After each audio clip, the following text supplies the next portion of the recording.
friends, you have not gone colorblind. This is Brown Joy Reid from Earth 14 filling in for the OG Joy Reid, who is gone on a much-deserved workcation. But fret not, she will be back.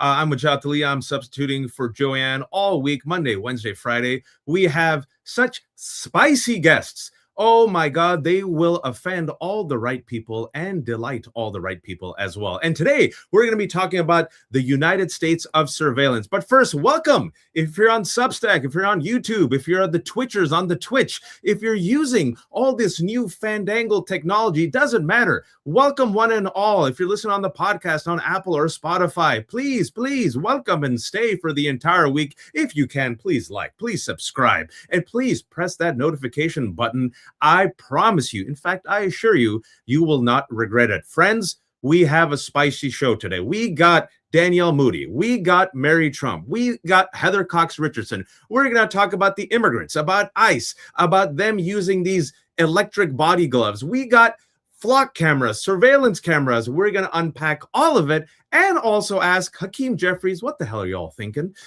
But first, a word from our sponsors. The Joy Reid Show is brought to you by our friends at Laundry Sauce. Okay, this is going to sound weird, but I am semi-obsessed with the smell of clean laundry. I love the smell of clean laundry, but add to that the smell of fabulous perfume, and it is a game changer. And when you can get both in one little tumble, there's nothing better than that. Enter Laundry Sauce. Now, when I tell you that my sheets and my clothes smell like fabulous Italian bergamot when they come out of the dryer, after having been washed and dried with Laundry Sauce products, listen, I live. It is amazing. It's that thing where you open up the dryer and you're just like, oh, the scent is fabulous. The perfume, it's like you're in the Saks perfume aisle, but like on a good day.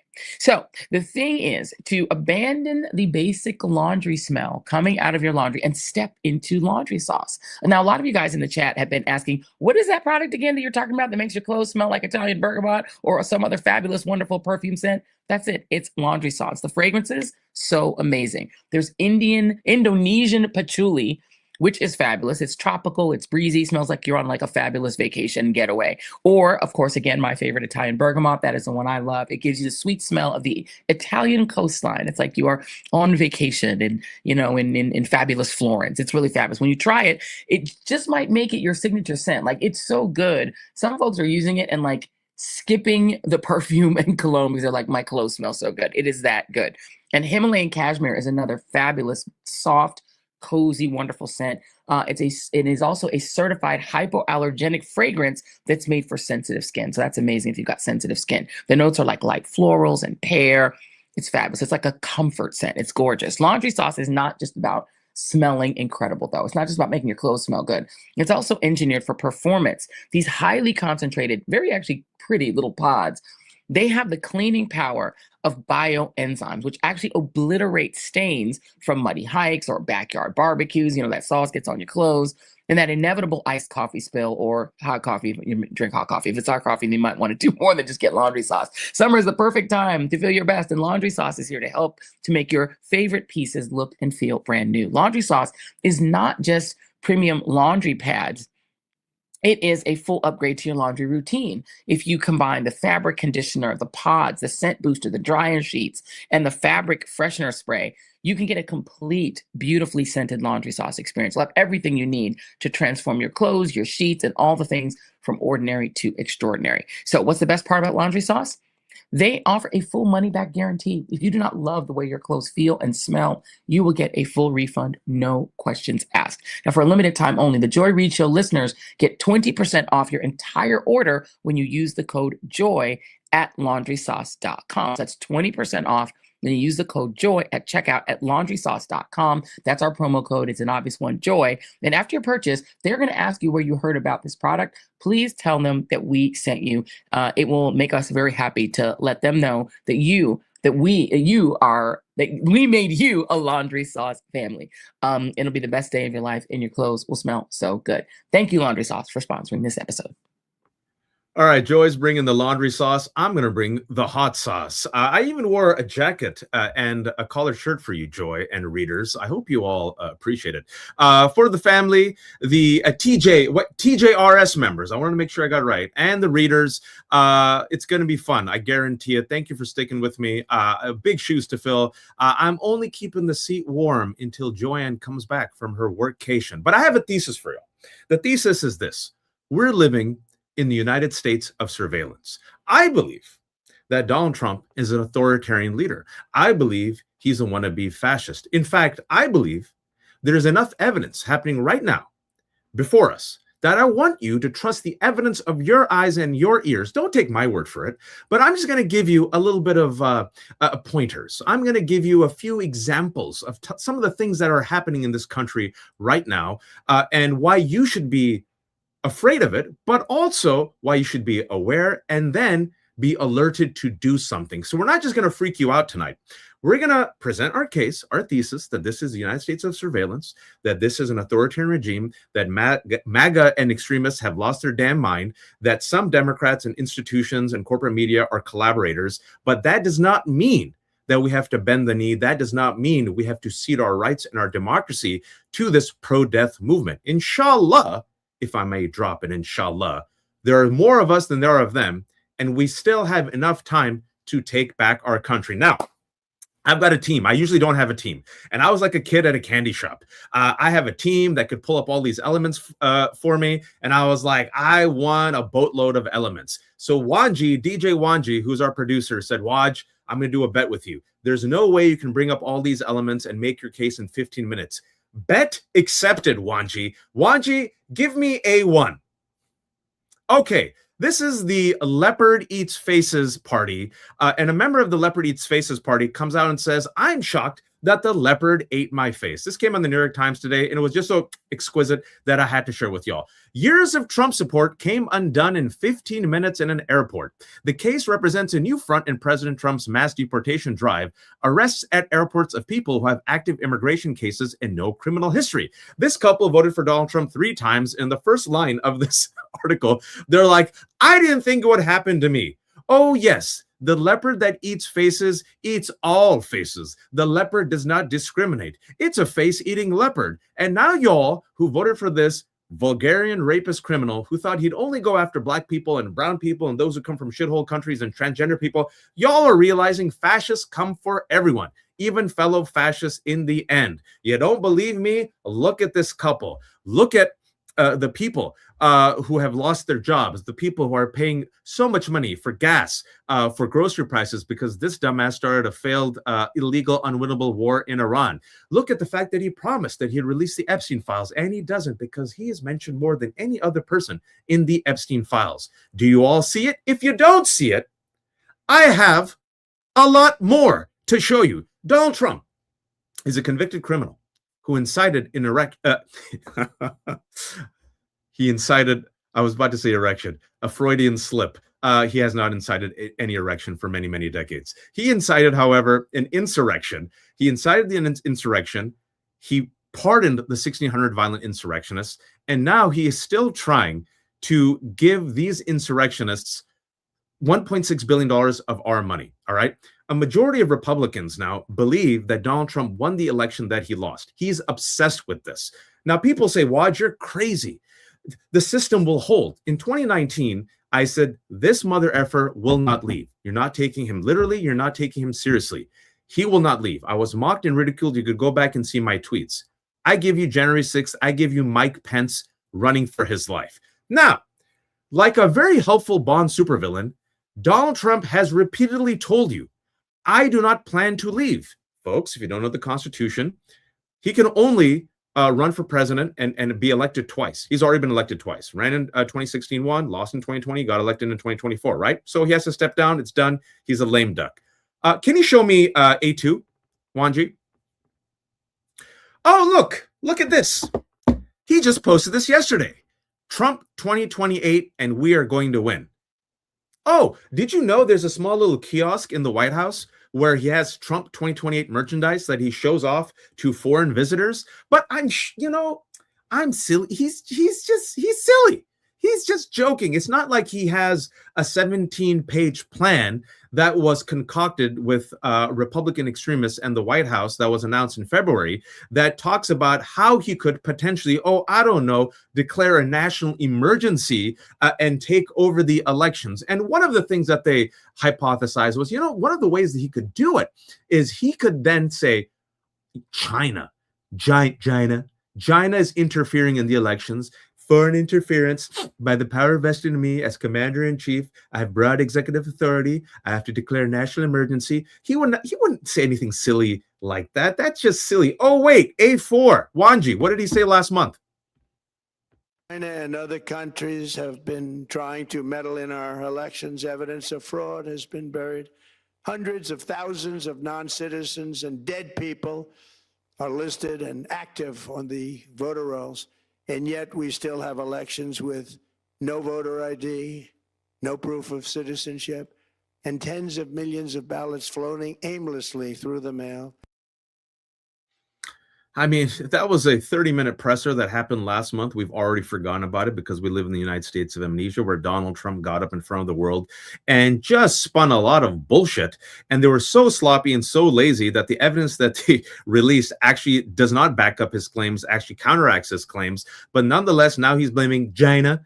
And basically all that Russia did, he's blaming China. And he's saying foreign interference. I won the 2020 election. If it wasn't for foreign interference, he's still promoting the big lie. This happened last month. And folks, I'm telling you again, in February, a 17-page proposal was concocted by the Trump White House and right-wing extremists that said, outline, step by step.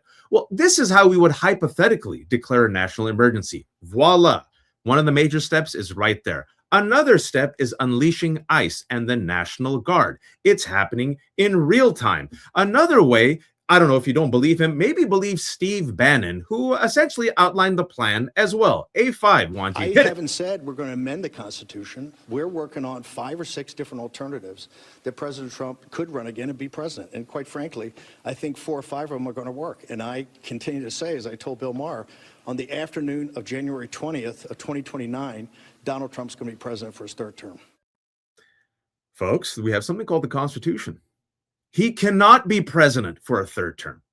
They're openly telling you, like the world's most helpful Bond villain. It's like, I love Bond movies. This is like a Bond villain. In the first 10, remember the first 10 minutes of a Bond movie? You got like the action sequence, and then you have the musical interlude with like naked ladies dancing, right? Before the musical interlude.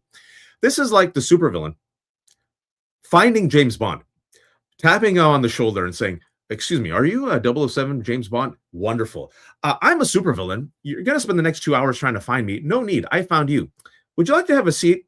I want to give you my slideshow presentation about how I plan to take over the elections. And he goes, that's, well, thank you so much. That's so helpful. This is what they're doing. They are telling you in real time. And I want to ask y'all, how come there's no, 5-alarm fires? How come it's not DEFCON 1 when they're literally telling you this? And can you go back to the A1, because one of our very smart readers mentioned this. Thank you so much. Go back to A1 real quick. A2, the Trump 2028 post, Wanji, unless you've deleted it. If you've deleted, thank you so much. Check out the bottom. We are going to win. You see that? That's a Nazi font.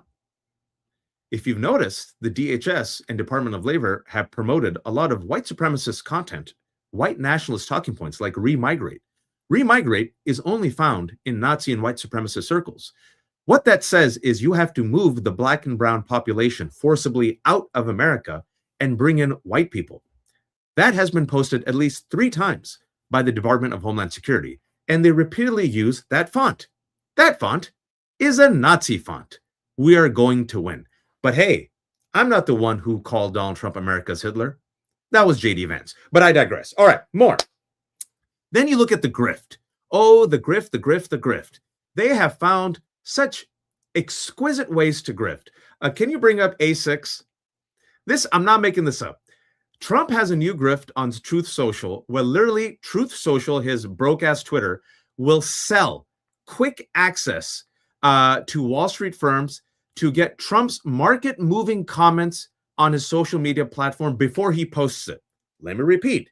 If you pay $100,000, you will get early access to his posts on market-moving tweets about, a trade war or tariffs or deals, or I don't know whether or not he's going to bomb a country. Because, you know, in this hellscape that we live in on Polymarket and Kashi, people are making money betting on whether or not there's going to be a ceasefire or whether or not the Strait of Hormuz would open. Imagine if you had early access to this type of policy decisions. What is that called? Insider trading. I mean, the grift is so beautiful. You have to kind of admire the fact that it's utterly shameless. Speak about the grift. Here's a 7.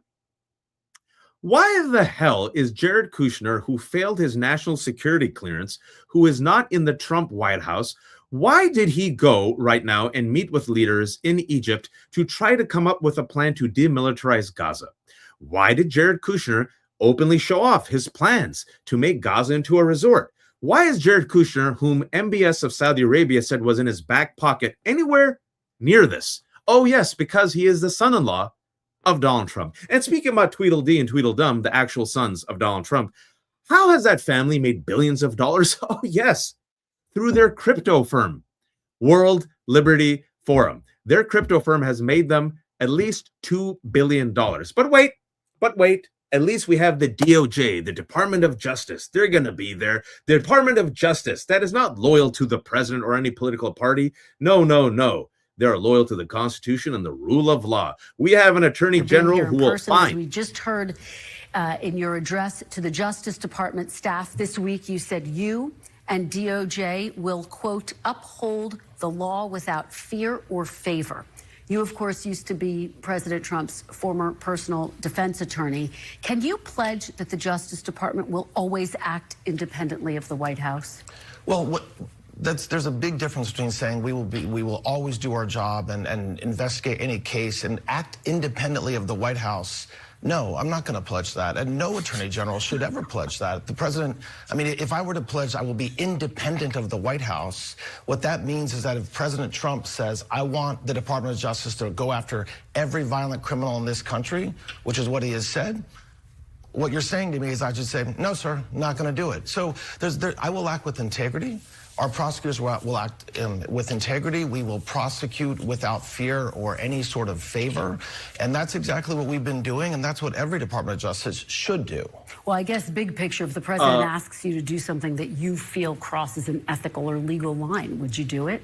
The president will never ask me to do something unethical or legal or illegal. He never has. He never will. And no, I swore to the Constitution of the United States, like every cabinet secretary has done, and like every attorney general before me has done. And so, this narrative that's mostly pushed by the left and pushed by the media, that the president's going to pull me aside and ask me to do something illegal, is completely a false narrative, not true, will not happen, and hasn't happened. Okay, Except, of course, covering up the Epstein files. But other than that, don't you worry. And, of course, prosecuting his enemies, trying to go after Letitia James and Don Lemon. But other than that, don't you worry. And there's going to be investigations of the Epstein scandal. 0 investigations. But don't you worry. Donald Trump will leave. He'll leave like other authoritarian leaders, you know. I mean, it was Hitler who had a bunker, and all these other dictators had bunkers. He's not going to have a bunker or anything like that. Give me a 9, Wanji. Oh, look, that ballroom. Remember that ballroom? $100 million, $200 million, $300 million, $400 million for my ballroom. Don't worry, you won't pay for it. Oh, never mind. That's above $1 billion. Are you going to have to pay for it? Okay, never mind. $900 million for the ballroom. Okay, it's not just a ballroom, it's a bunker. And yesterday, he says he needs a military complex as courts block his ballroom. Why would he need a military complex? But don't you worry, he's making America great again. He's making America strong again. It's all about the military. Give me a 10, Wanji. Oh, look, U.S. sailors on board the USS Abraham Lincoln have attempted to jump overboard amid a growing mental health crisis during their 9 months at sea. The aircraft carrier deployed to the Middle East as part of the failed unwinnable Iran war has reached a record-breaking deployment of 250 days at sea. If you look at the photos of what these poor sailors are eating, you will be horrified. Some people have tried to jump off. It is disgusting. But don't you worry, Donald Trump is a fan of the military. He's a fan of the United States. He wants to help our allies, like South Korea. There has been a beautiful relationship with South Korea for nearly 75 years. We've been doing joint exercises with South Korea. South Korea is also, in addition to a national security partner, an economic partner. So he will gladly take the side of South Korea, and he will never, ever, ever take the side of brutal dictators like Kim Jong-un of North Korea. Willie, give me Wanji A3. For the first time in U.S. history, America betrays South Korea, one of our closest allies, for over 75 years. These exercises in various forms have taken place every year since 1974. Thank you, Ron, for giving us the cliff notes of Donald Trump's absurd, batshit post from yesterday, and then he doubled down on it today. Wanji, I did it. You said I couldn't do it by 6:20. I did it. I went through all the elements. DJ Wanji, thank you so much for making that happen. Folks, we're going to break all of this down. And I hopefully have made the case in 15 minutes that we're dealing with an authoritarian regime, that this mother effer ain't leaving legally or peacefully, that the MAGA movement is an extremist pro-death movement, that he has made everything worse, that the face-eating leopard is now eating faces. And so the question I have for you as we live in the United States of surveillance is, how do we fight back? Don't we have an opposition party? We do, the Democrats. What is the leadership doing to fight back? To unpack it, I got my fantabulous co-host, Danielle Moodie. You know her. You love her. Danielle Moodie is the co-host of Democracy Is. She's also of the Substack Damn Digest. She is such a trooper that she's joining us from another country just to join us today and to join the Nerd Avengers under the leadership of Mary Trump. Mary Trump is also joining us. We love Mary Trump. Mary Trump also has a Substack. She's the host of the YouTube show, Mary Trump Show. She's the author of 3 books. Danielle, welcome. Danielle, real quick, you're not in the country right now. I won't tell people where you are. Can you please tell the rest of us Americans, how does it feel to be able to eat lettuce, salsa, guacamole, eggs, and meat without worrying about whether or not you'll pee from your butt for 2 weeks? You forgot granola. Oh, and granola. And eggs. you forgot 2 major things. How does it feel? It feels sadly liberating. It feels liberating to just, walk into a restaurant and not ask them where they get their lettuce from, not ask them if it's bagged lettuce or if they got it from a farmer's market, or to taste a tomato and think that maybe I'm going to die or maybe I'm not, or end up in the ICU. It's quite lovely. It's quite lovely. And my skin and my organs appreciate it. And masked armed thugs with electric gloves aren't trying to tase you or detain you for no reason whatsoever? Not at this moment, no. Has anyone asked you for your papers? No. Yeah, so Mary, you and me, we look like we're living in America. Look at Danielle. Her skin is glowing, and not just because she's black. Her skin is glowing because she is actually able to enjoy, fresh produce. She's out of the country. She doesn't have to read the news right now. But you and I are in this shithole of Donald Trump's America. And I want to ask you this question, Mary. Do you think your uncle is going to leave legally or peacefully? Because me and Danielle, we're crazy. Poor Mary. Yeah. Look, Danielle's a black woman. I'm Muslim. We're scary. Look at us, Danielle. We're so hysterical. But Mary, you're a real American. You guys are terrified. Yes. The lesbian people. That's me. Yep. I just have to say really quickly, it's so awesome. I feel like the Nerd Avengers are back together again. It's so awesome to see you guys together. But yes, I am a real American. Who could have seen that coming? I'm from the social hellscape of Mamdanistan. I am not a real American. Please, come on. Listen, Waj, Danielle, you and I have been saying this since 2020. He's not going to accept the results of a free and fair election. Yep. He's not going to concede. He's not going to go to the inauguration. Now, we couldn't have anticipated the insurrection or the ensuing horrors, but the idea that somehow he's become a more reasonable, sane person is completely absurd. And, Waj, you nailed it in your intro. This is not a ballroom. This is a bunker. That's right. And I have to be honest, the idea that he's going to run again is also absurd. He's just not going to leave. And why would he? Because he's going to have a bunker underneath a military complex. So, and he's also fortifying the front of the White House, and he's also literally opening up 2028 merch and selling it. And he's also literally told us his plan last month in a conference, folks, and they have a 17-page proposal. Now, Danielle, I want to go to you first and then go to Mary. We have to oppose this. Thankfully, we have an opposition party. That is the Democratic Party. I just want to give you the state of play of the Democratic Party real quick. Wanji, give me A11 real quick. This is where Dems want the party to go. This was a really fascinating poll. This is a CBS YouGov poll. Compared to what you want, is the Democratic Party among Democrats about as progressive as you want? 47%. Not as progressive as you want? 44%. All right. Fascinating. More progressive than you want? Only 8%. Now, to me, it seems that the Democratic establishment is literally focused on winning those 8%. But I digress. Let's just wait for a second. Give me A12. This is fascinating. Capitalism versus socialism. Dun, dun, dun.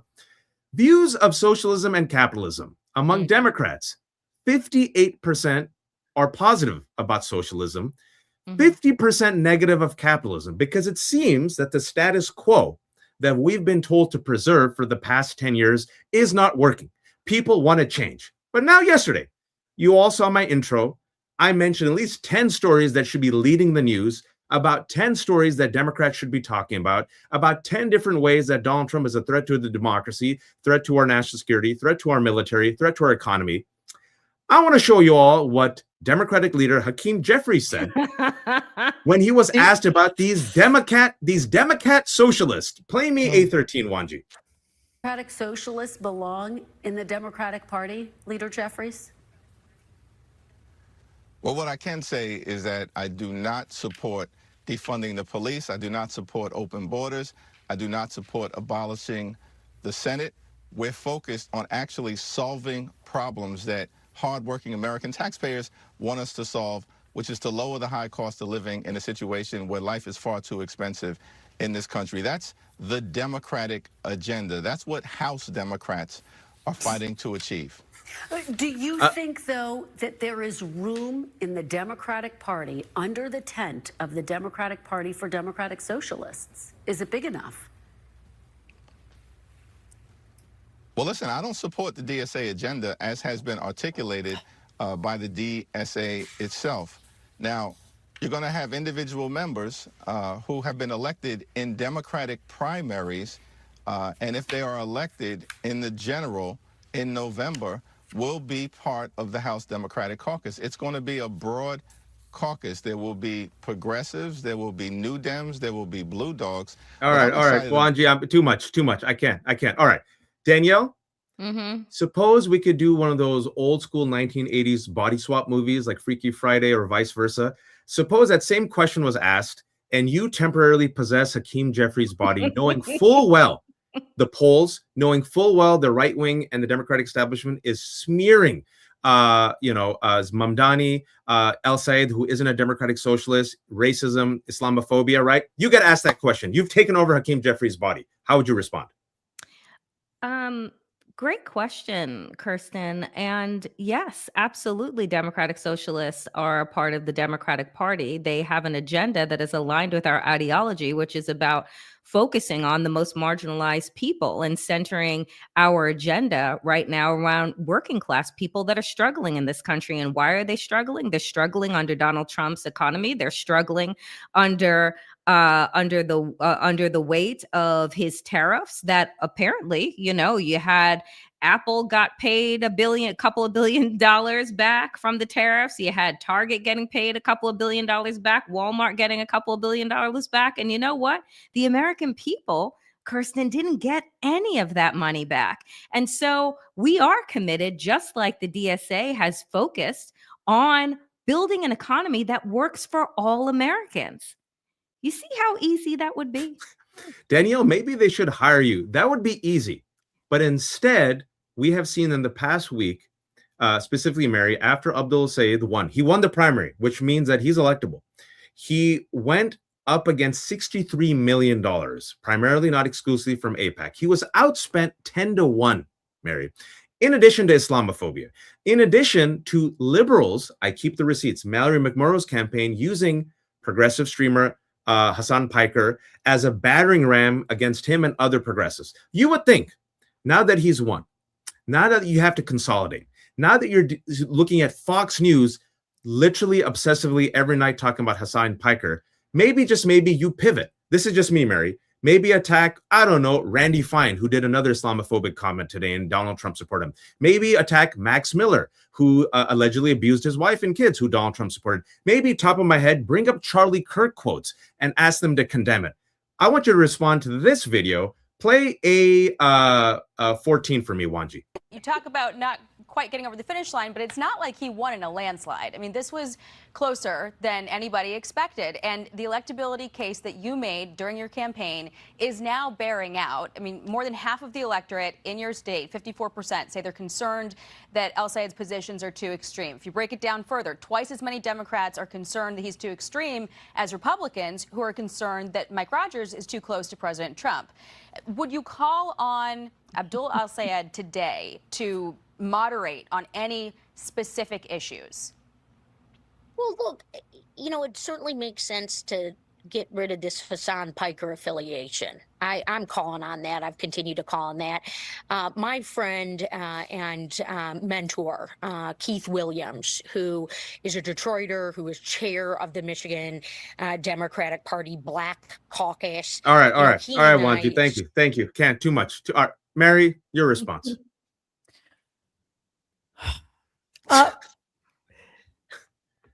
Basically, it should be so simple. We are fighting fascism. Progressives, democratic socialists, mainstream Democrats, blue dog Democrats believe in the Constitution of the United States of America. They believe in the American experiment. They believe in strengthening and rehabilitating and rebuilding our institutions. They believe in individual liberties and civil rights. We may disagree around the edges, but any middle of the road Democrat is infinitely better and needs to be elected, because what the El Sayeds of the world are fighting against right now is fascism. Mm-hmm. And I don't want to hear anything else. What Jeffries did was disqualifying, because as Danielle pointed out, the answer to that question was yes. And you could have left it there, quite honestly. Of course, she was much more thoughtful about it. But he literally just could have said yes, because he won his primary. I mean, because Democratic Socialists and Progressives are winning their primaries. That's what the voters want. And we do ourselves and our party and our country a disservice by weakening our candidates for the general election because they're fighting against Nazis. Ta-da. That's you're literally weakening your own opponent. And Haley Stevens said that on Fox. You never see Republican. Folks, go look at this week. Look at Randy Fine and the Islamophobic shit he said today. They're backing him. Trump is backing him. Mike Johnson's backing him. They're also backing Max Miller. Pivot. They love Charlie Kirk. Nick Fuentes, the Nazi, dined with Donald Trump. He has never apologized for that. That's what I would do. Then, you look at this, you're like, there can't be more. Oh, but there's more. Mary and Danielle, we've always said that the Democratic establishment is more comfortable moving to the right, punching to the left. Moving to the right, punching to the left. The big tent will open to the right, never to the left. But you need to consolidate. Why? Because our unified threat right now is a fascist regime that is literally telling you their fascist plot. I got to bring this up. A15, because you wouldn't believe me otherwise. I'm a Laura Loomer Democrat, and I will be voting for Debbie Wasserman Schultz. Folks, if you haven't been following the story, Elijah Mitchell is a Black queer man, 27 years old, who's a teacher, who's running in Florida's historically Black represented 20th district. Debbie Wasserman Schultz, thanks to redistricting, has tried to carpet bag on that seat, and she is being backed with super PAC money and APAC money. All right. Oliver Larkin is running as a proud Democratic Socialist and progressive against Jared Moskowitz, another Democrat who is perfectly fine voting for the Laken Riley Act, supports Israel, takes money from AIPAC, okay? They were holding a rally on Friday night, and then we found out that Laura Loomer, one of the most notorious Islamophobes and ally of Donald Trump, worked in tandem with some Democrats, Michael Gottlieb and others, to pressure them to cancel the venue. Why? Because Rashida Tlaib, a Democrat, was coming. So they pressured the venue caved. So myself and Elijah and others are like, look at these Laura Loomer Democrats. And Danielle, they're proud to call themselves a Laura Loomer Democrat and retweet Laura Loomer's attacks against Hassan Piker. People think I'm crazy, Danielle. Tell me I'm not crazy. You're not crazy. We live in an insane world where these people, we have said this so many times. What did they do in 2024? Who did they have on stage at the DNC? They brought Liz Cheney. They brought Adam Kinzinger. They brought more Republicans on stage than they did progressives. They didn't have a Palestinian voice, but they had tons of Republicans. How many times did we get to see a Kamala Harris arm in arm with a fucking Liz Cheney? It was a number of times. And so I have said this before. Establishment Democrats, right? They will talk a good game in front of the camera. Behind the scenes, they are doing what they always do, which is protecting their own ass. And what does that mean? It means going against any bit of progress, any progressives. Why? Because they threaten their pockets, folks. Like, that's the thing. When you take money, when your representatives, which I said today on Substack, they are not representatives. They are wardens of institutional oppression and systemic racism and violence, right? Like, that's what they are. They are wardens for the CEOs and the shareholders. And so you have to understand that they would rather link arms with a Laura Loomer because they think that that is what makes them more palpable to that 8% or this magical middle that they're looking for. And I'm like, folks, as Mary said, this is a fascist regime. You don't get more extreme than what we are experiencing right now. And so anyone that finds themselves in the middle is not someone you should be voting for. So when they say that Al Sayed is unelectable or this person is unelectable, what they're saying is they are a threat to the status quo that has me in a fiefdom and on a yacht. And they don't want to give up that life, folks. And that narrative of unelectability is also promoted by corporate media because, Mary, you saw the opening. I rattled off at least 10 news items that should be, I don't know, talked about nonstop 24/7. If, I don't know, Joe Biden had hit 300 of his bank accounts closed by Capital One out of fear of money laundering, or if he sharted away in a cart and left behind the press and his own staff to die. If I was the press, oh my God, if it was Joe Biden, they'd be all after him. But check this out. This is what the corporate media is doing. A16, because they're doing their part. This came out in the New York Times. Nate Cohn's piece today independently comes to a similar conclusion. El Sayed would have to be one of the worst Democratic candidates in the whole country to lose Michigan in this environment. Mary, the election is in 3 months. It is a tight race. Please tell me, what is the purpose of this type of framing? Well, if somebody says, especially if it's in that person's party, in the candidate's party, that person is unelectable, that is a self-fulfilling prophecy that is helping do our enemy's bidding. And that's one of the biggest problems I have with what Jeffrey said. He's co-opting the language of the enemy. Right. He is framing Democratic socialists the way Republicans on Fox and Newsmax would frame them. He is essentially doing what Democrats have done for far too long, using Republican language to weaken the Democratic position, just as we used to say pro-life, which was always putting us at a disadvantage by saying these absolutely unbelievable, ridiculous things like, no, he didn't say it directly, but Jeffries implied that Democratic socialists want to abolish the Senate, which is something I've never heard. That they want to defund police, I've never heard that either. So it's simply doing the Republicans' dirty work for them. It's inexcusable. And it just proves once again that far too many Democrats who are currently in office and have been part of the system for so long do not understand, which is shocking. It should shock all of us. They do not understand this moment in which we're living, and they are not equipped to meet it. And we need to rally behind every single Democratic candidate, even if that person might be too moderate or too mainstream or too blue dog or too progressive or too democratic socialist. It doesn't matter because we're facing an existential threat. Appeasing fascists never works. Fascists come for everyone, including fellow fascists. And if you think trying to moderate yourself on Fox by throwing progressives or democratic socialists under the bus and using their own talking points against Hasan Piker, whether you like him or not, doesn't matter. But he's being used as a battering ram against fellow Democrats.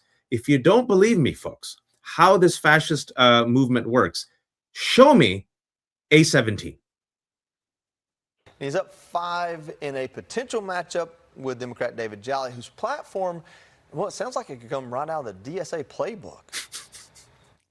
DPS should be extended for our Haitian Floridians. If we are unwilling to welcome the refugee in a time of crisis, we might as well throw the Statue of Liberty into the East River. I propose an Office of Civil Rights within the governor's office. Whether it is Black and brown communities or LGBTQ plus communities, the reality is we need somebody to defend the personal rights of everybody. Republicans right now, they don't believe the economy should work for everybody. They just think raw economic growth that benefits the billionaires is okay.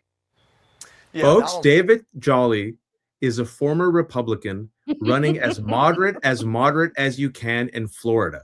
And it still isn't enough for them to call him a moderate. They're now calling him some radical leftist. Do you see?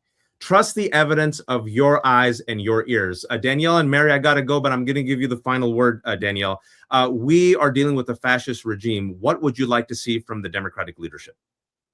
I would like to see them gone, Waj. I'm going to be honest with you. There is not a thing that the Democratic leadership is going to show me other than I would like to show them the door. It is time for them to go. They're not built for this moment. They don't want change. They want a return, frankly, to the status quo. And that should not be okay with anybody that is watching this show, with anybody that has been paying attention, right? A return to the way that things were is not good, right? That's not what we want. We actually want something that is better. We want equity. We want justice. We want accountability. We want transparency, none of which we have had before. And it's what we need to demand now. And the Democratic establishment has shown themselves that they're not interested in any of those things. If David Jolly, a former Republican, moderate as apple pie Democrat, is a radical leftist, what are you, Mary? Oh, I don't think there's a word for what I am. That's for sure. I don't know, but clearly I'm not a real American. Final word to you. I agree with Danielle, except unfortunately we can't get rid of them right now. I would say resign, but that's not going to happen either. So all we can do is make sure that we get the best candidates we can get in office so that when come January 2027, we have enough Democrats in the House and in the Senate to completely clean house, get rid of these feckless, ineffectual, useless Democrats so we can actually start accomplishing something for the American people. Love it. Danielle, my fantabulous Democracy co-host, is the editor of the Damn Digest Substack. Like me, she's a terrible capitalist. It's free. Go subscribe. She's the host of the Danielle Moodie Show on YouTube. Mary Trump is also a really bad capitalist. Like you think Danielle's bad? Like the conversation I had with Mary.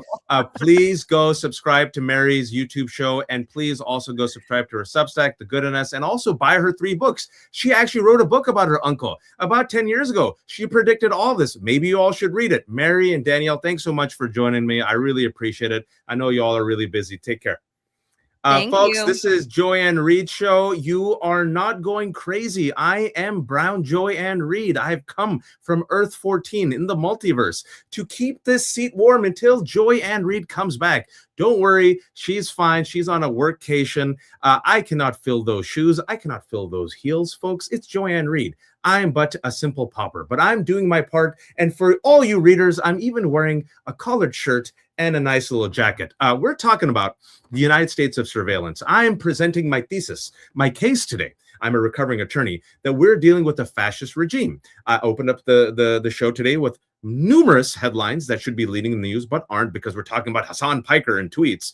Then we talked about an opposition party that seems to be complicit, a corporate media that launders and mainstreams and neuters the extremism in favor of a both sides nonsense. But we also see now that this fascist regime is unleashing its own Gestapo to terrorize Americans and immigrants. I'm, of course, talking about ICE. And in order to talk about ICE, I'm so happy and thrilled that y'all, readers for the first time, will finally hear from Jenn Budd. She is a rock star. I hope you all can promote her after you listen to her today. She should be on all the news channels. Jenn Budd is a former senior patrol agent with the U.S. Border Patrol in San Diego, a senior intelligence agent in San Diego sector headquarters, and an acting supervisory Border Patrol agent. She actually was doing that job, folks, and she resigned in protest due to the rampant corruption and brutality she witnessed. She is a whistleblower. She's the author of 2 books. And we got Maurice Goldman. He is an attorney who works in Tucson, Arizona at Goldman Immigration PC. His law practice is focused only on immigration-related matters, including employment-based, family-based, asylum removal, defense, and other humanitarian-based immigration issues. Mo and Jen, thank you so much for joining. Folks, I got to show you this because you can't make this up. Majority of Americans now say abolish ICE. Majority of Democrats say now abolish ICE. The DNC just held its meeting where a majority of them said abolish ICE. Others said restrain it, regulate it. But now this is growing. Hakeem Jeffries, leader of the Democratic Party, was asked about abolish ICE. Can we play that video? Wanji, give me B1. One of the big issues, as you know, many Democratic candidates have been talking about is abolishing ICE. If Democrats win back the House, if you become Speaker, would you bring a vote to abolish ICE to the House floor? Well, here's what I believe unites Democrats in terms of dealing with the situation that we confront in this country. First, we need a safe, secure, and strong border. We also need to proceed under the principle that immigration enforcement in this country should be fair, just, and humane. And clearly, ICE is completely and totally out of control, which is why Democrats in this Congress haven't given Donald Trump's violent mass deportation machine a dime until we actually see dramatic, bold, and transformational reform.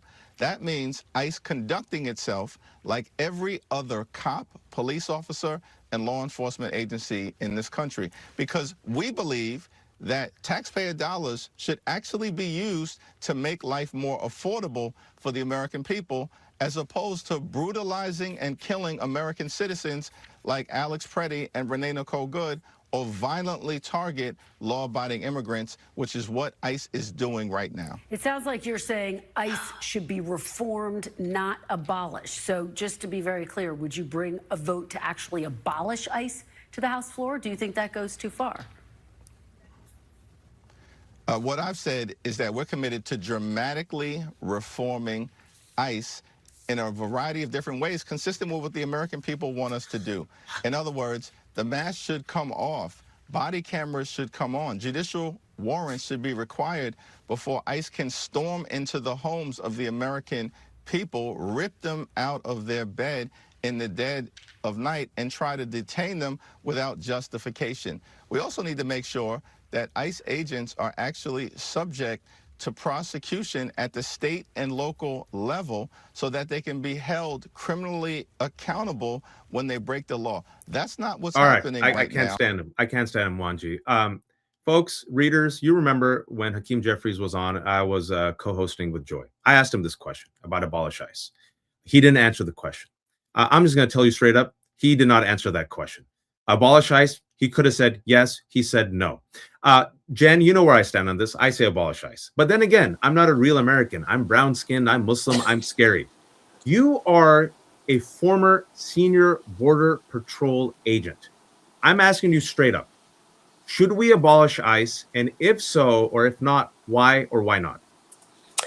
100% we should abolish ICE. And the reason why we should abolish ICE is because they already have the laws that require them to use warrants before they break into people's homes and drag them out of beds.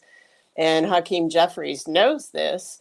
They already have the laws that state that they are accountable to state and city laws and our county laws, and that they can be held accountable for violating those laws. And yet for generations, they have not been. So this pretending that suddenly ICE has become bad because Trump is in charge of them is bullshit. And I would ask Hakeem Jeffries, how many Americans must be gunned down in the streets before Democrats grow a freaking spine? That's what I want to ask him. So, yeah. I mean, and Mo, you're in Arizona, you're there. You know, you got a swing state, you got people who want strong borders. Talk to us about what ICE does to immigrants and communities in Arizona. You're on mute. It's all good. Amateur hour over here. No, you're looking good placement, solid, nice lighting. You're on. Let's go. But I was saying ICE is corrupt to the core.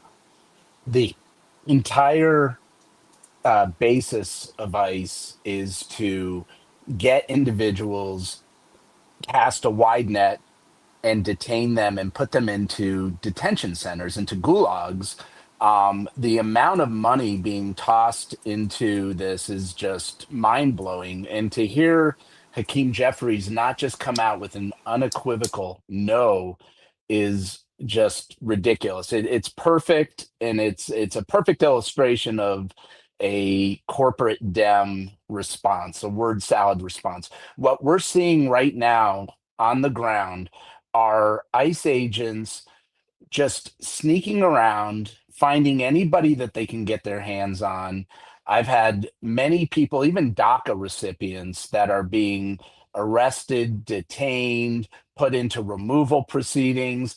These are just numbers. These are just individuals that they want to put into beds in the detention centers and then hold them for however long that they can until they either give up, or maybe they're lucky and get some, legal representation.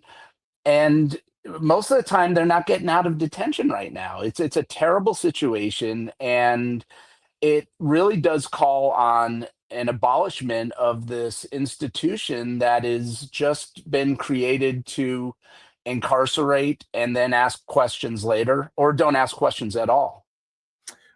Jenn, you work there, and I want to show you all a still. This is B4.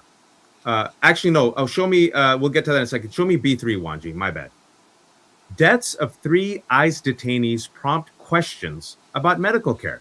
Immigrants at Delaney Hall in Newark have complained about health services. Federal officials defended the treatment provided there and elsewhere. So, you mentioned the people who we know have been killed. Keith Porter, Renee Nicole Good, Alex Preddy.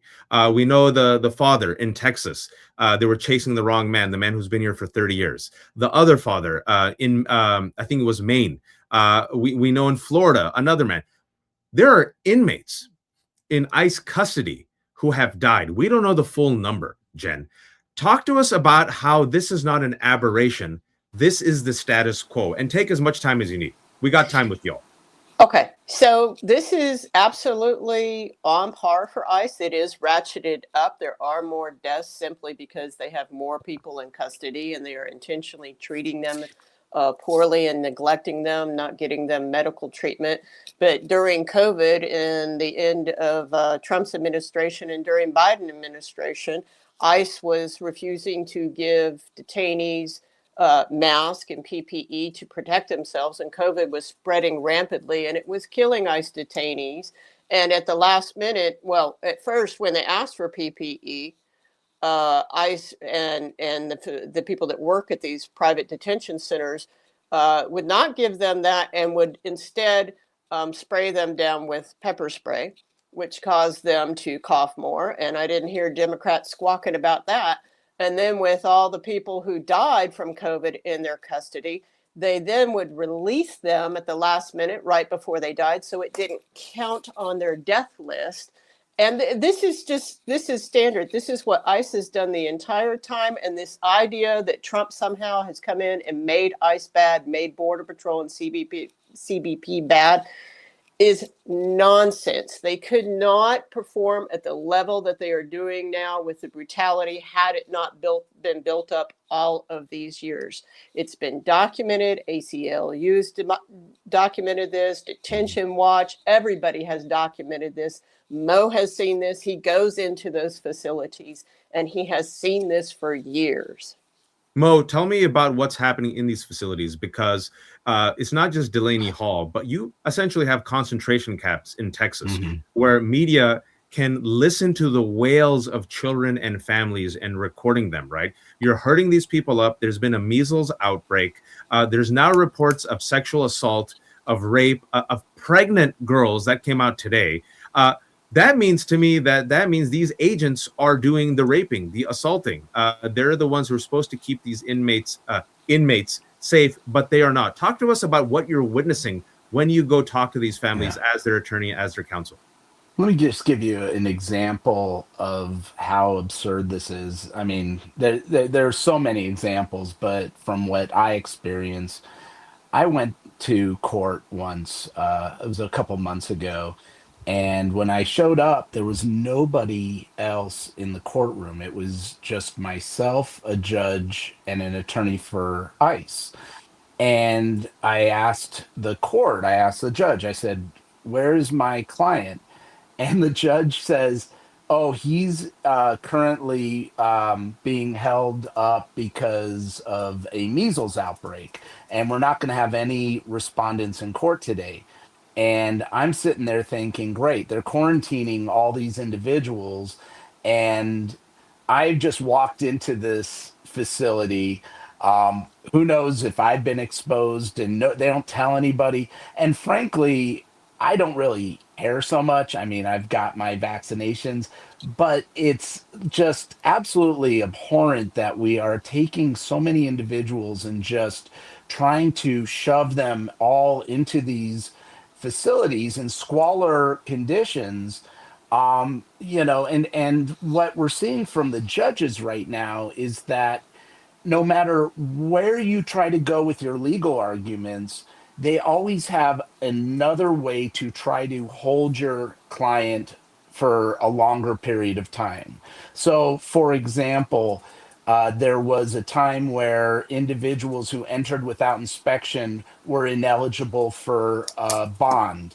And then we had to do habeas corpus petitions for all these individuals. And then there was a court order that came out and said, you can't do that. Now the go-to is everyone's a flight risk. I mean, I just had a judge who said that my client, who's been in the country since he was 7 years old, no criminal history, is married to a U.S. citizen, has a green card application that will be processed in the immigration court. The only thing he ever did that would be considered wrong in this whole scenario is he worked without authorization, which frankly is not something that, in my opinion, probably any of our opinions, is something that would support the finding that he's going to be a flight risk and not show up to court. And he misrepresented one thing on one application. The judge said he is unequivocally a flight risk and denied him bond, and they're holding him in detention when he has every reason to show up in court. This is somebody who's now 27 years old, who's lived most of his life, 20 out of his 27 years in the United States with a U.S. citizen spouse, graduated from a community college. It's embarrassing. It's sad. It harkens back to the days of Nazism, unfortunately. Folks, we're dealing with a white supremacist fascist regime. I don't use those words lightly. They are using words like remigrate. Those are words used only by white nationalists and Nazis. That's something that has been tweeted out at least 3 times by the Trump administration, remigrate. That says that you need forced ethnic cleansing of all black and brown people from America, and then you need white people to come in. This country under Stephen Miller brags about having the lowest level of refugees come in, but they made an exception for white South African refugees. I was in South Africa, Jen, 2 months ago. I told you, I was looking for this hardship of these white South Africans. I'm like, I have to save you. And guess what? Compared to the black folks, they're doing pretty well. We're seeing them with a quota. We've seen them unleash ICE and the National Guard. We've seen them kill white people like Renee Nicole Good. We've heard horrific stories about children in these concentration camps. Measles running rampant, about sexual assault, Haitians being denied temporary protected status, putting ankle monitors on them. Donald Trump openly saying that people who look like me come from shithole countries, saying racist stuff against Somalis. That just happened last week. They're dumb people. They're dumb. And you're telling me, Democrats and Republicans, that we can't abolish ICE. Folks, as we head up to the second hour of the Joy Reid Show, as we hit 7 p.m., I want you to feel righteous anger. To quote Zach De La Rocha of Rage Against the Machine, anger is a gift. It's okay to be angry about this stuff. It's okay to have a righteous rage. For those who are joining us, it's the second hour at 7 p.m. of the Joy Reid Show. No, you are not colorblind. I am Brown Joy Reid, filling in for Joy, who is on a workcation. She's gone all week. I'm going to fill in for a Monday, Wednesday, and Friday, unless I totally F up tonight. Then you're going to see another brown guy on Wednesday. I'm talking to the mighty Jenn Budd and Mo Goldman. Jenn Budd is a national treasure. She is a whistleblower. She's given up a lot. She's lost a lot. She was a senior Border Patrol officer. She has done her best to show and tell everyone this is the norm. The entire system is corrupt. They are racist. They are cruel. They are misogynist. They rape. There's no accountability. You have to abolish ICE. Mo Goldman is an attorney who helps immigrant communities in Tucson, Arizona, which is one of the hubs of ICE activity. Folks, if you aren't pissed off enough, I was waiting for the top of the hour to bring up this news item. If what we said did not whet your appetite enough for the type of sadism unleashed by the Trump administration, unleashed by ICE, which, by the way, you just heard it, Hakeem Jeffries didn't say abolish ICE. Why don't you give me B4? Proponents of the ICE taser gloves, let me repeat that, ICE taser gloves, are openly saying that one reason they love the gloves is that they don't leave any marks or proof that they were used, making it harder for people to sue them when they're shocked excessively. Millions of dollars for this Gestapo to have electronic taser gloves. Gene, if you told me to imagine, like you said, watch, come up with like a scenario, I would not come up with, you know what, we should give them taser gloves so they can tase people with their gloves and it won't leave marks. I mean, talk to us about these taser gloves. And I'm glad people are finally revolted by this. I think what's interesting is I keep seeing on mainstream media that they're saying, well, there are all these policies and how to use them. And so they'll be careful with how they use them. And I'm just like, oh, come on. We pepper spray each other and tase each other for the fun of it at the station. Get out of here. So the other thing, what they're saying is, well, you can't use them on pregnant women. And I would say, can you really tell who's pregnant at all times? No, you really can't. You can't use them on people who have heart conditions. Are you telling me you can look at somebody and tell whether they have a heart condition or not? And for those that say, well, it's not going to kill them, I would say, I would ask you to talk to the family of Anastacio Hernandez Rojas, who the HBO movie Critical Incident, Death at the Border was made about. When Border Patrol tased him, you were only supposed to tase people, not with gloves, but with a taser. And that had policies and rules too. You're only supposed to tase people for up to no more than 5 seconds. You're not supposed to do multiple rounds. You're not supposed to do it directly to their heart. They tased him for one tase was over 13 seconds. Another was over 10 seconds.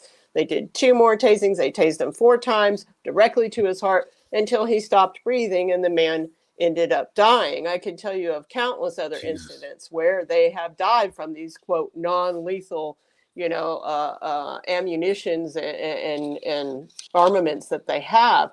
So this idea that we can count on these agents to follow policy and do the right thing. I mean, they're using their cars to ram people just because they see them drive by and they go, oh, there's a brown guy. What makes you think that these people are going to follow policy? The policy says you're not supposed to put yourself in front of a vehicle to create a shooting situation. And yet we see over and over and over again that they keep doing that. How about discharging your weapon in the driver's seat? Like, what killed Nicole Good and the man in Maine? Like, is that policy? Even if they were running away. Even if they were running away. Yeah. I mean, so they violate all of these policies. They will continue to violate these policies. And this is just, they're going to use this to torture people. And I have seen a video of somebody who these gloves were being used on in a cell. And the officers around him, this wasn't immigration, these were police officers or corrections officers. The officers around this man kept grabbing him and shocking him with these gloves. And as he's jerking, because his body is out of control, they keep saying, stop resisting, stop resisting. And so they keep on grabbing him and tasing him and doing it over and over. These guys think this is funny.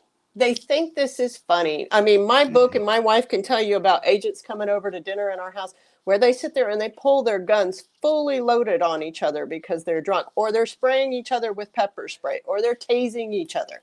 This is a joke to them. So this is going to get really, really ugly, really, really fast, even more so than now. And just last week, it happened. I know that place. I've gone there, Bailey's Crossroads in Virginia.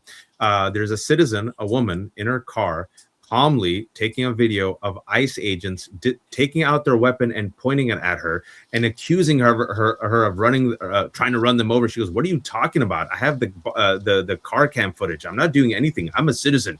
And you see them, these belligerent psychos, like literally as she's recording them with the gun out. And I'm like, well, I've been there, man. My kids go there. This is a citizen.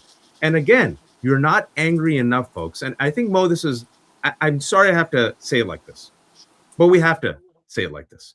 When it's the pro-Palestine activist, I'm not a pro-Palestine activist. When it's transgender, I'm not transgender. When it's undocumented, I'm legally here. I'm a citizen. When it's brown and black people, I'm white. I'm white passing. Nothing will happen to me. Talk to us. Show me B6 real quick. Again, if you can, Wanji.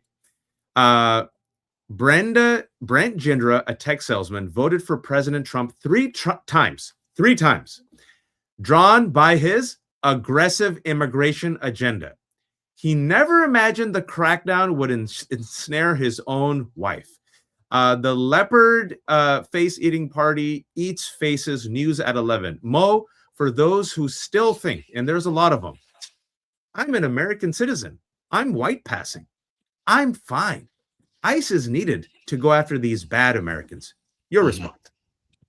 Well, I will say Mr. Jindra was probably looking forward to voting for Trump a fourth time, but that will never happen, hopefully. And it looks like he probably wouldn't vote for him, but maybe he will. And then it makes you wonder, how much did he really love his wife that he voted for Trump? I always wonder about that. Like, why are you voting for someone who's going to potentially deport your spouse? It is becoming very repetitive. I'm hearing people consistently say, I am someone who supported this regime. I voted for this, but I did not vote for them to do what they're doing right now. And when I hear that, I'm just astounded. I'm like, well, you thought that it wasn't going to impact you. Back in February of 2025, I wrote a piece for the Tucson Sentinel called "Trump Voters, the Iceman Cometh." And I predicted exactly what is happening. I think we all could have predicted it. It's not like you had to be a genius to know that, you know, when you give ICE and Border Patrol upwards of $200 billion, that they're going to use it just widely and go after anybody they can get their hands on. And they have beds to fill. And so then you see that guy out of Texas, John Gannon, talking about his Venezuelan wife and going on CBS News, pleading with Trump and asking. That was last week. I think that went viral. Yeah. And we're just starting to see more and more and more of that happening. And as a lawyer, I feel horrible for the relatives of these individuals. And I feel like attorneys need to do the hard work, no matter who the individual is that they're married to or related to or whatnot. But the fact is, this administration does not give a shit. They're going after everybody. They're going after military families. They're going after DACA recipients. They don't care if John Gannon. Wait, real quick about that, Wanji, can you put up B5 real quick about DACA recipients? I'm glad you brought it up. DACA, if you all remember, 2012 deferred action for childhood arrivals, very popular even with Republicans and Democrats, that protects eligible undocumented immigrants who were brought to the U.S. as kids, tries to protect them from deportation. Mo, talk to us about even how DACA kids aren't safe. Well, this case is a great example of that. Carla Toledo was in her house, minding her own business. Her husband came back to the home to bring something back to her, and five ICE agents started to chase him. And they didn't have a warrant. Thankfully, the house had some surveillance cameras and caught everything. And the ICE agents burst into the house, busted the door down, arrested Carla, took her to Eloy. Then the ICE Spocks came out and lied about her, like they do to all these victims, like Renee Good and Alex Preddy. They constantly twist the facts to try to meet their narrative. And by the way, while this was happening, she has DACA. And instead of completely closing her deportation case, they are still trying to deport her despite the fact that she has DACA protection. And it's just A absolutely fascist regime disgusting. doesn't Yeah. care about the laws. A They don't give- fascist regime no. does not care about guardrails. A fascist regime says, watch me do it, try to stop me. You're seeing it, folks. Exactly. They're openly telling you, white South Africans who are white and very wealthy, come on in. Venezuelans, El Salvadorans, Haitians who've been here forever, get the F out. Shithole country. Dumb, stupid criminals, Somalis. DACA, we don't care. White woman who got in her way, well, you're an enemy. We're going to shoot you and lie about shooting you and killing you. And then Jonathan Ross, her murderer, is back on the force. Anger is a gift, folks. I want you to feel righteous rage. It's very rarely that I'm actually telling people to feel rage. I want you to feel a righteous rage, because the more and more, look, Gene, my thing is this. I know that this is a fascist regime. I know Stephen Miller. I know Donald Trump. I get it. I expect this from them. I don't expect this from Democratic leadership. I don't expect this when the polls, when the wind is behind their back, when at the DNC, a majority of them saying is abolish ICE, they come out and say, well, we need ICE. We need, as Alyssa Slotkin said, we can't abolish the police, even though they're not police. We need law enforcement. When you hear them still say this, we still need ICE, we just have to reform it. Your response? Yeah, I mean, Democrats are just kidding themselves. I was thinking when Mo was talking of how, Mo and I did a podcast last week, and what we realize is that they seem to have this opinion that, well, we just have to, change the laws or change the policies and this and that. But what they fail to realize is that Border Patrol, ICE, and CBP are not law enforcement agencies for all of America. They are a law enforcement agency for Donald Trump and for this white supremacy takeover.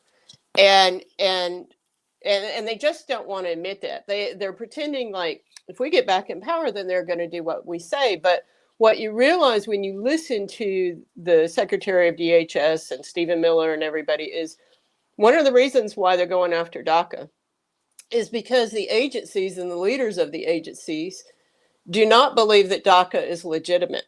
Mm. And so because it was passed by who? It was passed by Obama and Democrats. And my Muslim brother, who Yeah. apparently wasn't born in America, even though he was, and had to show Yeah. a birth certificate, and is not Muslim. But I digress. Continue. And then the other thing, like with the other thing that they've declared is the people who came in during the Biden administration under the CBP One app, which was the legal avenue with which to come in that the administration set up. They have flat out said, we consider all of you to be undocumented. You're all illegal. They have taken TPS from the Haitians. I believe they've done it for the Syrians, and they're going to do it for other people as well. Those are all established legal frameworks for people to be inspected when they come in. And what they're saying is we don't recognize that because we don't recognize your authority because you're a Democrat. That's what they're failing to see. And at some point, I mean, they have promised that they're going to go after the Democrats and start arresting Democrats. And they've been kind of quiet about it, but I think we might be getting closer to that. And so when you have law enforcement agencies and you're saying, well, we need law enforcement, but it's like, but they're not law enforcement. They are an authoritarian militia, paramilitary, fascist Nazi crew that is helping this administration tear apart our Constitution. They're actually, in the Border Patrol, they're selling T-shirts with the oath that we take to defend the country against people who cause us harm, whether foreign and domestic. I forget the exact words of it, but that whole thing. And then they put in parentheses at the bottom, well, mostly domestic. This is this is a huge thing where the Democrats are pretending like, and I saw this in the Biden administration because I was talking to surrogates of the Biden administration when he first got in. And so all the things that he was promising, where he said we weren't going to separate children anymore, we wanted a more humane system, we wanted legal avenues, I knew those were all lies, because privately what they were telling me was, do you think if we gave them a raise that then they would like us more? And I said, y'all don't understand what's going on. You don't bend the knee to fascists. Fascists come for everyone. You bend the knee, they take both knees. They take your scalp, and then they move on to your family. Then they move on to your neighborhood. The appeasement, we talked about it last episode, the appeasement with the talking points to appear moderate. They're calling David Jolly a radical leftist, a moderate former Republican. The more and more you bend the knee and you fund them and you don't hold them accountable, folks, now they're coming up with creative ideas. We'll use taser gloves. Next thing that you're gonna remember, Donald Trump said we could have a moat with alligators. Can we have alligators with a moat? I'm not making that up, folks. I have you for 3 more minutes, Mo and Jen. Suppose you could sprinkle fairy dust on Democrats and they'd wake up. And because that's the only opposition party that we have, folks. The reason why I'm harder on the Democrats, because I have no faith in Republicans. They've told you who they are. It's a fascist regime. How would you right now work to hold ICE accountable? What would you do right now, Mo? Well, I think that first off, just like Hakeem Jeffries said, but he didn't even realize that these officers are subject to prosecution. He was like, well, we should make them subject to they are subject to prosecution. We should be, our local law enforcement, our prosecutors, our state, our counties, they need to hold these people accountable. I think that there has to be a reckoning, a day of reckoning for a lot of these officers. And I think that the people who work within the confines and the safe confines of either being ICE attorneys or immigration judges who are so-called, order followers or following these ridiculous orders, they really need to be found to just be held accountable for what they're doing as well. I mean, it's just the whole situation, the construct of it, and the way it all works together is so nefarious. It's so disgusting. It's so deplorable. And that what's happening is they're getting lauded for bad behavior. So what is going to happen is we are going to have to break this entire system down, and they have to go back to the roots of what our identity as a nation of immigrants was from the beginning. And I don't know if we'll ever get to that, but that is the only way we're going to salvage what's left of our democracy. Jen, final word to you with the final minute and a half that I have left.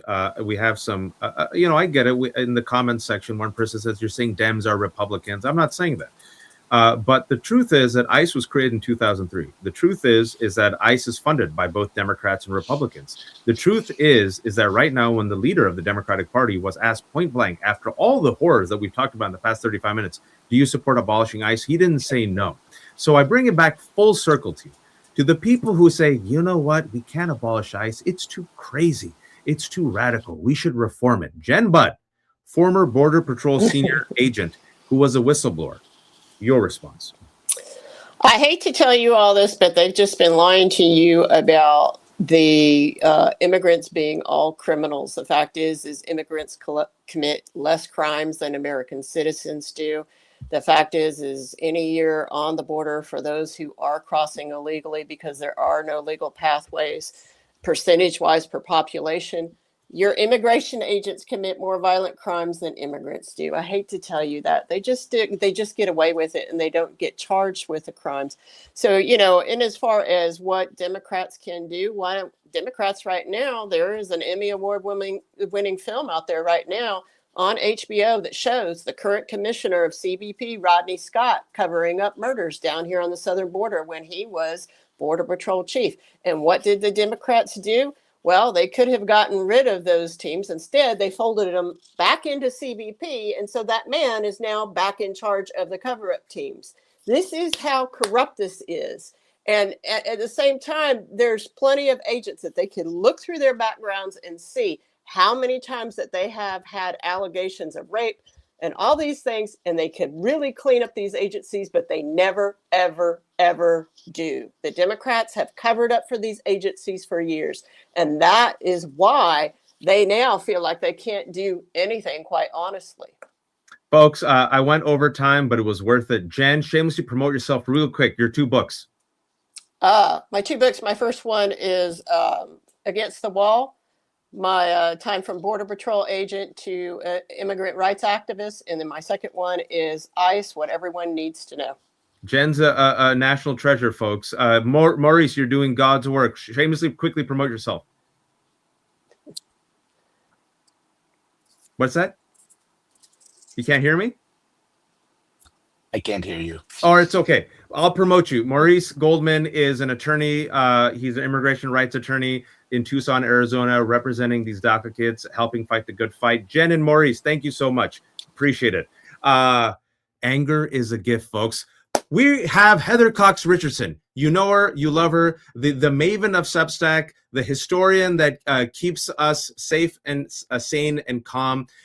Hear her warnings. She is joining Joy Reid Show for the first time. But first, folks, we have a message from one of our sponsors.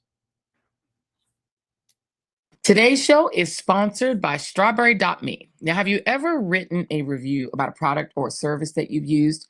You've got to be really pissed off or completely blown away by something to take the time and the energy to write a review, right? That is why I was happy when I saw all of the positive reviews that our sponsor, Strawberry.me, the site that matches you with a certified coach to help you with your career, has received. Not just a few reviews, literally hundreds of them at strawberry.me/reviews, all unfiltered and glowing.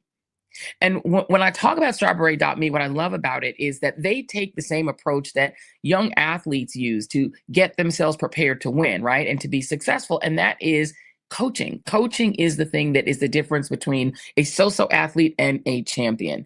And one after another, my coach was amazing. The experience was transformative. I landed a new job within weeks. And how about this one? It helped transform me back to a high-powered leader following my extended maternity leave. Wow. When so many people go out of their way to write a positive review about something, you know that that something is special. So if you are feeling stuck at work, stuck in your career path, do what tens of thousands of other people have already done. Go to strawberry.me/joy and claim 50% off your first coaching session. That is strawberry.me/joy. Thank you, strawberry.me, for sponsoring this episode. The woman, the myth, the legend, Heather Cox Richardson, historian of 19th century America, specializing in politics and economics, the author of 7 books, most recently Democracy Awakening, fantastic book. Also the producer of the new series 250 to 250, we'll talk about that, and the host of American Conversation. Her nightly newsletter, Letters from an American, reaches over 6 million readers, and she is what I call the Grand Maiden of Substack. Heather, welcome for the first time to Joy Reid Show. How you doing? Boy, that was quite a list of attributes there. I don't think I can live up to that. It's a pleasure to be here. How you doing? I'm doing well as one can. I even wore a collared shirt and jacket for you, Heather, just for you. Usually I just wear the shirt. Heather, let's get right to it. You know how I feel about this administration. We've talked before. I believe this is an authoritarian administration. I believe they're revealing their plot like a very helpful Bond supervillain. And I want to show you what Donald Trump just casually posted on Truth Social yesterday. Can we show Heather A2 real quick? Trump just posted, Trump 28, we're going to win. And if you see at the bottom, we're going to win, that is done in the Nazi font. Heather, I want to ask you, you're the historian, you've written the books, you're the expert. Do you believe Trump is an authoritarian figure? And do you believe this regime will leave peacefully and legally if they lose in the future? Well, sure. I don't think there's any question about the fact he is an authoritarian figure, and he has been acting extra constitutionally, that is, as if there were no constitution throughout Trump 2.0. But one of the things that jumped out to me about the image you just showed is that it was part of what he's been doing for the last at least 3 weekends, that is flooding social media with a fantasy world that makes him look popular and strong and smart and, you know, in control of the country and possibly even the world. And one of the things that jumped out, especially about that image, this is not the first time he has flirted with the whole Trump 2028 thing, but he is doing it at a time when he is extraordinarily weak. So his poll numbers hit a new low today, and he is obviously flailing extraordinarily in Iran to the point that he's lashing out at Oman, for example, one of our key allies. He's lashing out at South Korea. Yep. He's suggesting that he's going to be friendly now with North Korea, probably just because he's angry, but also perhaps because North Korea is sending 50,000 troops to help Russia in its war against Ukraine. So it really feels to me as if he is trying to convince us all he's going to succeed, and certainly trying to. I mean, he's grabbing everything he can. But normally you get a successful rise of an authoritarian when they are actually doing things people like. And it's hard to imagine what Trump is doing that anybody likes at this point, with the exception of a few neo-Nazis. I appreciate bringing up the polls, because for those who haven't followed, Donald Trump is at a historic low approval rating of about 32 to 34, folks. To put it in context, he has the lowest approval rating of any president going to the midterms. The only other president in modern history who's had a lower approval rating than him is Richard Nixon post-Watergate at 25%. And this administration done like 3 Watergates in the last month. He has lost a lot of the independents, historic lows with independents. Latino voters have fled from him. Young voters have fled from him. Women have fled from him. He's even now losing white, non-college educated voters to single digits, which is disastrous for him. He's negative double digits in the economy, negative double digits on immigration, negative double digits on the handling of the Iran war, negative double digits when it comes to his handling of the Epstein files. And you would think, Heather, and this is why it bolsters, I think, the argument that he's not leaving legally and peacefully. You would think, okay, maybe help Republicans ahead of the midterms, maybe moderate, maybe meet people where they are. Heather, when asked repeatedly, do you care about the financial situation of Americans? I don't think about it. What do you think about affordability? Made up word. What do you think about affordable housing? Yawn, big yawn. What do you think about Republicans losing the midterms? At least I have my ballroom. I'm not making this up. This reveals the mindset of a man who does not care about reality and will do everything to stay in power. Well, so just to be clear for your viewers, those are actual quotes you were using there. Yes. That's not you exaggerating.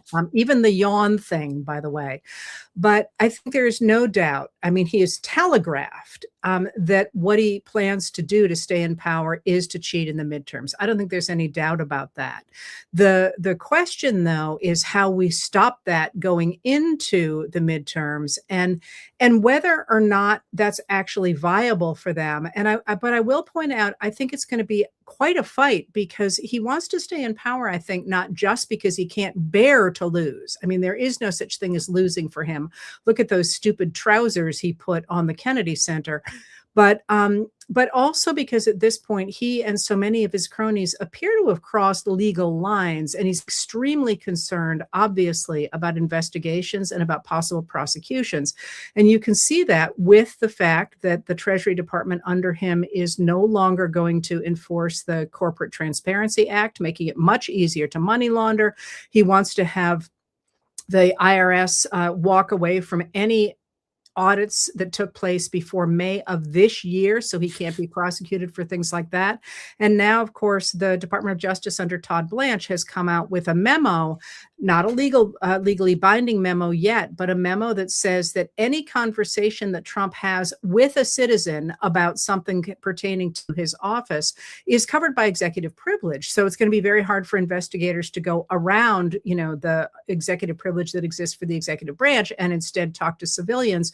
because the Department of Justice is obviously going to fight those things. Well, you wouldn't be doing that if you weren't afraid of those investigations and of possible prosecutions. So I do think we are looking at an attempt to stay in power, regardless of what that takes. And also trying to pass the SAVE Act, the FBI raid on Fulton County, taking the ballots, his press conference last month, 30-minute press conference where he promoted the lies of foreign interference. And then they were so sloppy with the release of the information that it actually showed that China was trying to undermine Biden, but I digress. The unleashing of the National Guard right here in the nation's capital, the unleashing of ICE to threaten voters. Steve Bannon talked about it. Stephen Miller talked about it. And then we're seeing the promotion of the big lie, the nonstop promotion of the big lie. And I'm sure you saw the clip of Todd Blanche on the weekend shows when asked quite openly, will you defy Donald Trump if he asks you to do anything legal? He's never asked me to do anything except, I don't know, cover up the Epstein files. And will you be independent? Well, I can't answer that. So you're seeing it all in real time, folks. And today, I'm glad you brought up South Korea, because I don't want us to get numb, Heather, to what's happening. South Korea is an ally. It's been an ally for 75 years. We do joint military practices. We depend on South Korea as our national security partner and our economy partner. And Donald Trump yesterday in a Truth Social post praised brutal dictator Kim Jong-un of North Korea. And I want you to see this video of how he responded to the question and how he treated a member of the press. Can we please play C1? How do you respond to those folks who say that you are prioritizing the interests of adversaries in North Korea over our longtime partners by scaling back the military exercises? No, I'm making it much safer. You see, I'm actually making it much safer. Kim Jong-un has always treated me with great respect. And we met on numerous occasions, actually, 2 primary occasions, spoken and spent time. I understand him. He understands me. You're doing war games. I get along with him. He didn't like Biden. He didn't like Obama. He didn't like anybody. But I get along with him very well. No, what I'm doing is making things safer. Just the opposite. Quiet. You're very disrespectful in front of this young man. Okay? Don't you find her disrespectful? He understands. Quiet. Who are you with? I'm with CNN. Fake news. You're fake news. You're a loud, boisterous person. You're fake news. Be quiet. Be quiet. Be quiet. You're a fake reporter, and you report fake news. Go ahead. Mr. President, is there enough food on the USS Lincoln? Yeah, it is. That was a CNN fake report. The Lincoln has been out there for a period of time, good period of time. But over the years, we've had them out there much longer. I was at a group meeting, and an admiral came up to see me over the weekend. And it was at a big group, and he happened to be an admiral retired. He said, I've been on ships that are out there much longer than that, sir. And I know people on the Lincoln, they say it's beautifully maintained and beautifully taken care of. And other people went out, and they found out to be true. It was fake news reporting from CNN. Lot to unpack there, Heather. Your response.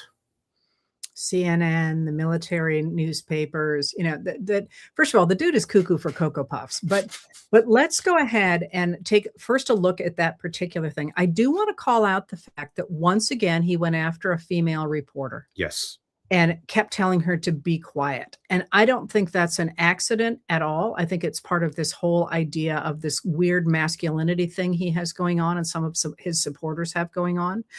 But one of the things I do really want to call out here is that I think when we think of all the different things that are happening that you and I are looking at, the rise of authoritarianism, and we haven't even touched the ways in which this administration has dramatically hurt people's lives in the United States, not only through job losses, but also through the food insecurity, but also the food contamination. That we got you, Heather. I talked about it at the top of the show, so we primed the audience. You could go right into it if you want. Well, so we look at all this stuff. And it really, I was thinking today, it reminds me of, Theodore Roosevelt being so mad at what he called the muckrakers. People like you and me go, well, wait a minute, look, he's stealing this. And now World Liberty Financial is a bank, thanks to the comptroller of the currency he put in place. And look, now he's doing this and now he's doing that. None of this is acceptable. And it feels like it's worth taking a step back, as people did in the late 19th century, the first Gilded Age, and say, wait a minute, this is not the way we want to live. And how we do want to live is this. We want to have free and fair elections. We actually want to stand with our allies because we now have absolute proof that not doing so does things like loses us a war in the Middle East. Yep. We want to take care of the people in the United States of America because they're our neighbors. This is our country. They should have medical care. They should have food. They should have jobs. You know, when you step back and look at the full picture without getting into the weeds at, you know, the way that he's sort of ping-ponging us back and forth, I think what you can see is the rise of a new attempt to defend American democracy and to enforce the people's will again over our government. And so I just kind of want people not to feel utterly helpless and hopeless in this moment, because as we're watching all the craziness coming out of Washington, D.C. and MAGAs across the country, we are also seeing people standing up for democracy. And some breaking news from an hour ago, the Trump Justice Department just lost a 23rd case to abstain state voter rolls. A federal judge in Minnesota rejected the Trump administration's crusade for unredacted state voter rolls, giving the DOJ its 23rd trial court loss out of the 31 lawsuits the department has filed against states for unfettered access to their voter rolls. Also, Judge Sullivan last week, beautiful response when it comes to Todd Blanche and our friend Katie Fang. She has sued Todd Blanche for being in violation of the Epstein Transparency Act. Judge Sullivan said, listen, I'm the only judge I know in recent history to hold the Justice Department in contempt. And if you don't bring and produce these records that I've asked you to produce, I'm going to hold you in contempt. So what we're seeing, Heather, you know, and I think this is a very important point, where people are expecting haymakers, right? Everyone wants a haymaker against a fascist regime. You're a historian. A fascist regime is usually brought down by death through 1,000 cuts. A jab here, a jab there, a jab here, a jab there, a teacher, a protest, a lawsuit, elected official, a talking point. And you also need imagination. I think you touched upon that, right? We can have better things. We can dream of having better things. We don't have to choose between having no food or a shit lettuce sandwich. Talk to us about the power of imagination right now as people are being crushed from all sides. That's a great way to think about it, because one of the things that I think Trump is doing with these lawsuits trying to obtain the voter rolls is to terrify people, to make them convinced that he's going to take over the elections, to make them convinced that they don't have power. And in fact, the antidote to that is for people, first of all, to make communities over issues that they care about. You know, and second of all, once you're in those communities with those gatherings of people who are, for example, making sure people have access to food, or who are pushing back against the data centers, or who are protecting their neighbors and fighting, you know, the idea of masked, armed people in our streets, throwing people into unmarked vehicles for violence, perhaps torture and incarceration, which again blows my mind every single day. Yeah, as it should. Everyone listening, everyone should be horrified by what you just said. Yes, if I had said that if I had told people 10 years ago that that's what we would be looking at, or perhaps even 5 years ago, people would have said absolutely not, but we don't want to normalize it.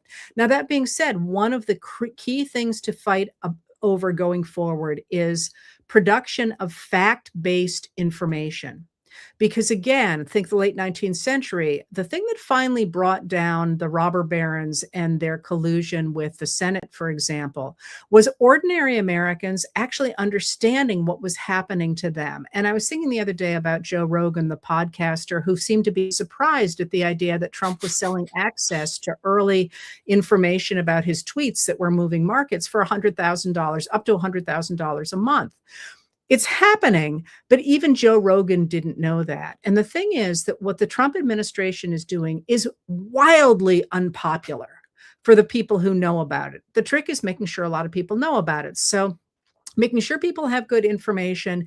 And also, as you say, both imagining a future, and your future might look different than the one I want, but it's the thinking of it is fun, but also exercising the things we're good at and doing it in such a way that it creates community and it brings joy, because that's the other truism about the rise of authoritarianism. It cannot do so in a society that can't be divided. And the more we reach out, the more we take back our country, the harder it will be for somebody like Trump to turn the country into a permanent authoritarian state.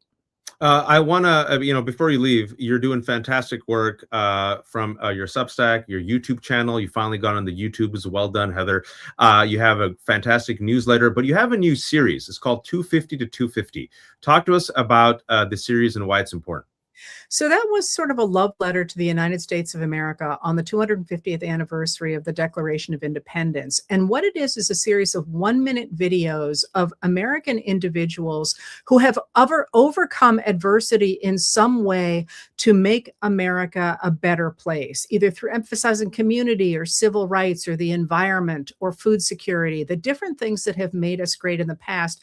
And I got to tell you, it is so much more work than I imagined, but B, so much greater than I imagined, because lots and lots of people have pitched in with their own archives, with new ideas. People from all over the country have stepped up and said that they wanted to do a video. So I urge people to check it out. It has way exceeded my expectations. And it kind of gives us a blueprint by looking at people like Fannie Lou Hamer or Norman Borlaug, who ended up being really one of the key fathers of the Green Revolution that fed people around the world, looking at how just regular sort of individuals decided one day that they were just going to do the next right thing. And before long, they had invented a new kind of wheat that fed, more than 1 billion people, or they had pushed for Black rights in such a way that there would be a dramatic change in the Democratic Party and push civil rights, or, people like Rita Moreno, who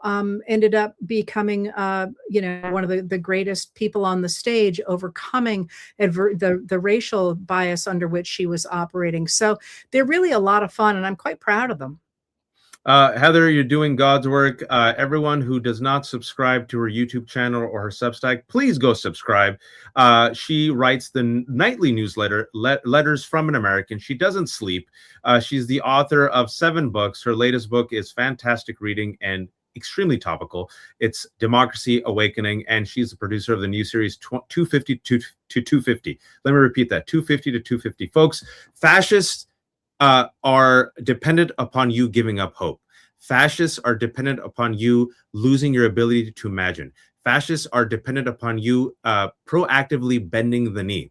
Everyone wants a haymaker. Everyone wants to snap their fingers and want this to end. It doesn't work that way, unfortunately. It's going to take a multicultural coalition of the willing. But we have the numbers and we have the better story. It's death through 1,000 cuts. And as Heather said, Donald Trump is at his weakest. He's at his oldest. He's getting more unraveled. He's at his lowest approval rating. He's negative double digits on the economy, on immigration, on this war. Republicans are on their back foot when it comes to the House and the Senate. The more and more people find out about Donald Trump's corruption, guess what, folks? There's one thing Americans hate. Doesn't matter if you're Republican or independent or Democrat. They hate corruption. The more and more they find out about his naked corruption, the more and more they say, oh my God, this guy's a grifter. I didn't vote for this shit. We deserve better. And I want you all to just stick with that. We deserve better, and your children deserve better. And that's what we have to fight for. Heather, shamelessly promote yourself as you leave. I think you've done it for me. Why don't you take that time to shamelessly promote yourself? And I'll thank you for having me on. It's always a pleasure to talk to you. The readers love you. I'm so glad you're on Joanne's show. Please come back when she's hosting. Heather, take care. And go to sleep one of these days. She didn't say yes. This is Joy Reid Show. I'm Brown Joy from Earth 14, filling in for Joy Reid, who will be back next week. Don't you worry. She's taking a workcation. Folks, if you can, hit that like button. Hit that subscribe button. Hit that notification button. If you're listening on the podcast on Audible or Spotify, subscribe. If you're on YouTube, please like, share. If you're a Twitcher on the Twitch, do what Twitchers do. We need all the help we can. The algorithm is juiced up, folks. I'm telling you, the algorithm is juiced up. You think I'm making this up. The more you do, the more hearts, the more likes. It helps promote joy. And I hate using this word, this content. More people get to see it. More people get to be informed. And if you're a Team TJRS member or a reader, throw in the hashtag Team TJRS or use the hashtag wearing joy or readers if you've got the Joy merch. All right, folks. Last segment of the show. We're talking about the United States of surveillance. You thought I was making it up. I am not. Have you heard about flock cameras? Have you heard about literally the techno-fascists implementing these cameras all around to surveil you if you're a pregnant woman trying to get an abortion, if you're an immigrant? Well, guess what? It's real. And to talk about it, I have an expert. I want to give him a really good, warm opening. Gideon Epstein, policy counsel with the ACLU of Massachusetts Technology for Liberty program, where he focuses on surveillance, data privacy, and artificial intelligence issues. Gideon, I'm so glad you exist. I'm so glad you're here, because I asked the team, find me an expert on this, someone who can talk me through this, because more Americans need to know about this surveillance system that is being set up thanks to Palantir and other companies, and it's coming to your suburban street. Gideon, you're on mute, but before you get off, I want to show the video. Show the video D2 real quick. Wanji. August 6th, police made another life-threatening flock cameras mistake after pulling a Brookfield woman over twice in a week. I haven't been asleep since this happened. Every time I close my eyes, all I can see is guns. My mom is like my go-to person. I wanted to call her so bad yesterday, but I'm like, if I make a sudden move, it's going to be over. It's going to end my life. The system flagged her vehicle as being connected to a homicide. Police surrounded her on the highway, leaving the woman traumatized. It was very embarrassing because after they put us in cuffs, they walked us to the car. I'm not knowing what's going on. I'm scared. All you see is people in their cars recording. Nationwide, we are seeing people reject flock cameras as they are being connected to mistaken identities, and after multiple officers have been accused of stalking previous lovers with the cameras. My daughter keep asking, Mama, is the police gonna get us? She don't want to ride in the car no more because she don't know if the police gonna pull us over and do it again. Oh, these flock cameras, they're supposed to keep us safe, but check it out. They're going after innocent Black communities, innocent women.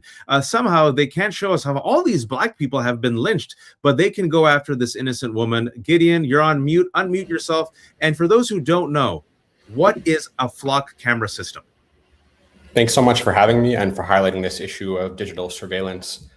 So to answer your question, our team is working on this issue of flock license plate reader surveillance because everyone in this country has the right to move freely without being surveilled, to associate with people and organizations they choose, and to be protected against invasive location tracking technology like flock cameras.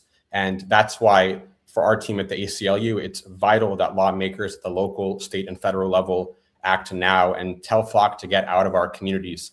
But to answer your question directly, flock's automatic license plate readers are cameras placed throughout roadways across the country. There are over 120,000 of them across communities in a variety of areas of this country, especially in Massachusetts, where I work for the Massachusetts affiliate of the ACLU, and these cameras capture a remarkable amount of information about every passing vehicle, not only vehicles or people suspected of some criminal wrongdoing, as you saw in that video. And that's why these flock cameras, also known as license plate readers, amount to indiscriminate mass surveillance of every single driver on our roadways. And these cameras don't just collect license plate numbers, they also collect sensitive information about the make, model, color, and other distinguishing characteristics of literally every passing car. So for example, these cameras have the capability to allow law enforcement to look up people's bumper stickers reflecting drivers' political views and affiliations. But ultimately, It's most important that people understand that these cameras are used and sometimes abused because of their location tracking capability. And that's why this technology implicates our constitutional rights. Oh, well, how could that technology be abused or misused by an authoritarian regime? We'll get to that in a second. But to be fair, this is a comment by Ryan, who's watching on YouTube. I see all your comments, folks. I multitask. Ryan says, I'm torn on flock cameras. We get unsavory characters stealing stuff in our neighborhood. Your response to Ryan? Sure. Our perspective is that there may be a role for license plate readers to support important public safety objectives, but the reality is we do not have the guardrails in place to prevent law enforcement from abusing this technology. The Washington Post had a really important report out a couple of weeks ago where they documented approximately 50 instances where police officers across the country have used flock license plate readers as well as their competitors' cameras to track current or ex-romantic partners, the type of conduct that's expressly prohibited by police departments across the country.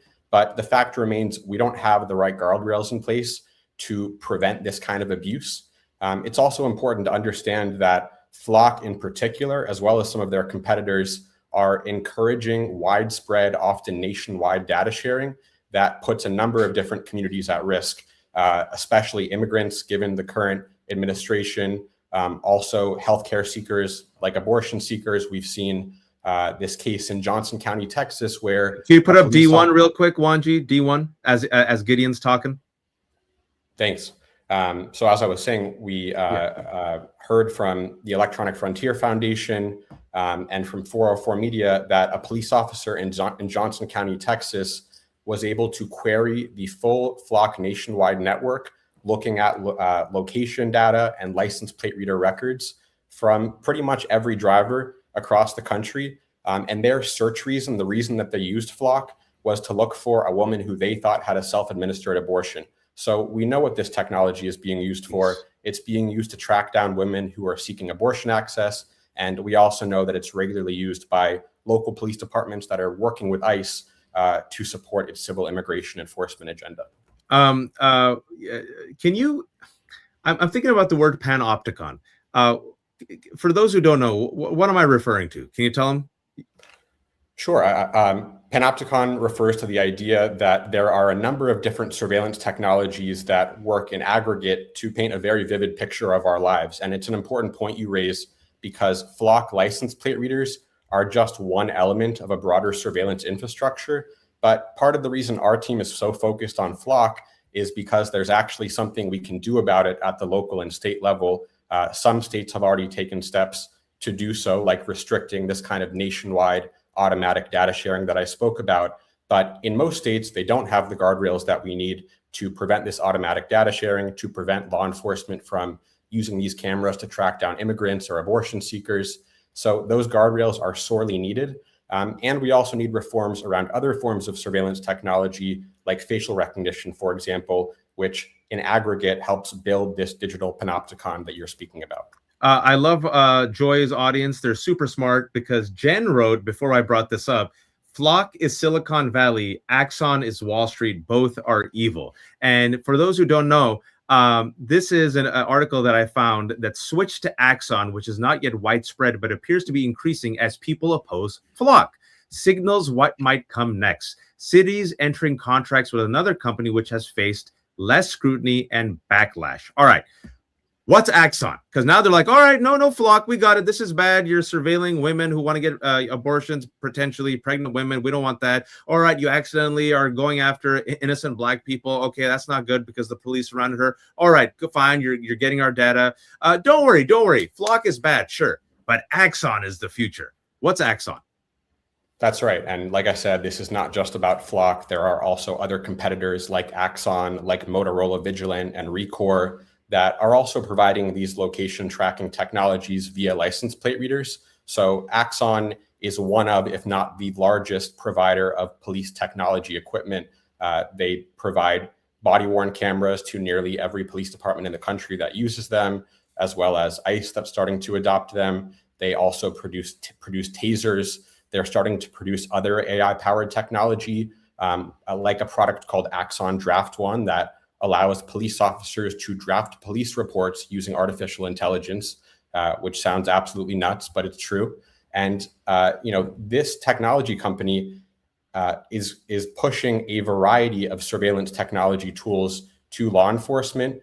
And when these tools are used together, they paint a very vivid picture of our everyday lives, including our movements, powered by this license plate reader location tracking technology. So it's really important to recognize that it's not just Flock license plate readers that are a problem, but it's also this whole network of location tracking technology that law enforcement are using, and private companies are also supporting law enforcement with that kind of data as well. I got you for 2 minutes. I'm going to ask you two questions. Suppose there's no regulation. Suppose Flock and Axon just make profits and they install these cameras, and it just it's widespread, even more widespread than it is. Just humor me. Suppose there was an authoritarian regime at a federal and or state level. How could they abuse this technology? Sure. This is actually not a hypothetical question at all. And a lot of my job is reviewing audit logs from police departments to understand how this technology is used day to day.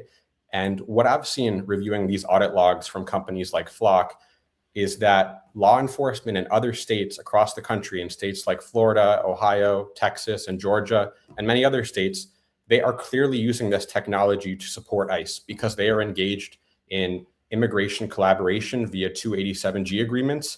And we see literally hundreds of searches in Flock's system with search reasons like immigration or ICE. So it doesn't leave much to the imagination in terms of how this technology is used.